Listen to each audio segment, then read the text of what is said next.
পারে তাহলে সেই দিন আমরা ব্যবস্থা নেব।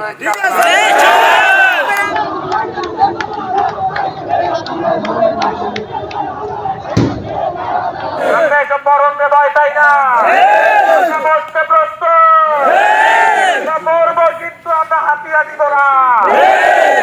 আজকে আমাদের বিভিন্ন অফিসে হামলা করা হয়েছে। 2 দিন আগে আমাদের আন্তর্জাতিক অফিস উদ্বোধনে বাধা দিচ্ছে, আমাদেরকে বিভিন্ন জায়গায় হুমকি দামকির উপর রাখছে। আমরা তো নতুন রাজনীতিতে আসছি, মাত্র কয়েক মাসে তো জড়াচ্ছে এলাকায় কোনো প্রতিরোধ করবো। খালি মনে যদি আর যদি কোনো সন্ত্রাসীকে দেখা যায়, যদি এই সকল সন্ত্রাসী আসে ঘর তোলাই দিয়ে দিবেন, দিয়ে দিবেন।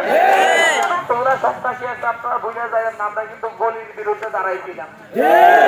আমরা কিন্তু গলির বিরুদ্ধে দাঁড়াইয়া কালিয়াতে দাঁড়াইয়া কিন্তু সবগুলো দেশ তারা করছিলাম। আর আপনারা কদু আজকে যখন আসতেছিলাম রাস্তার ধারে মহিলারা দাঁড়াইয়া লাঠি আগে দিচ্ছিল, আমরা লাঠিটা দিই নাই। বহিরাগত কাউকে কখনো গ্রহণ করে নাই, ভবিষ্যতে গ্রহণ করবে না। উনি যখন বুঝতে পারতেছে সাধারণ মানুষ তাকে আর গ্রহণ করবে না, তখন উনি চট্টগ্রাম যায় বৈশা শুধু সন্ত্রাসীদের সাথে মিটিং সারছে। সকাল লাঠি আর গুলারে হাতিয়ে এনে ঢুকাইছে, আর প্রশাসন তাদের সহযোগিতা করছে। যদি 2 তারিখে আমাদের উপর যদি আবার হামলা করা হয়, যদি 2 তারিখের মধ্যে যদি প্রশাসন ব্যবস্থা না নিতে পারে তাহলে সেই দিন আমরা ব্যবস্থা নেব। রিক্সা চালক আসবে এখানে, সিএনজি ড্রাইভার আসবে এখানে, ছেলেমাঝি আসবে এখানে, সবাই আসবে, হাতিয়ার নারী পুরুষ সবাই আসবে।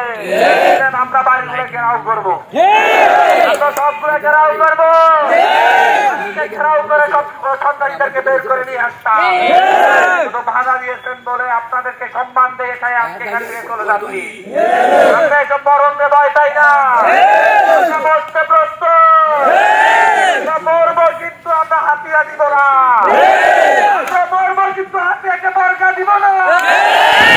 আমরা মরবো, কিন্তু সন্ত্রাসীদের হাতে হাতিয়াকে ছেড়ে দিব না।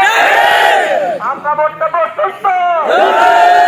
প্রশাসন যদি না মানে প্রশাসনের এদেরকে পালাইতে হবে। সন্ত্রাসীদেরকে আশ্রয় দিয়ে টিকতে আপনারাও পারবেন না। আপনাদেরকে 48 ঘন্টার আলটিমেটাম দিচ্ছি, দেখি কি করতে পারেন।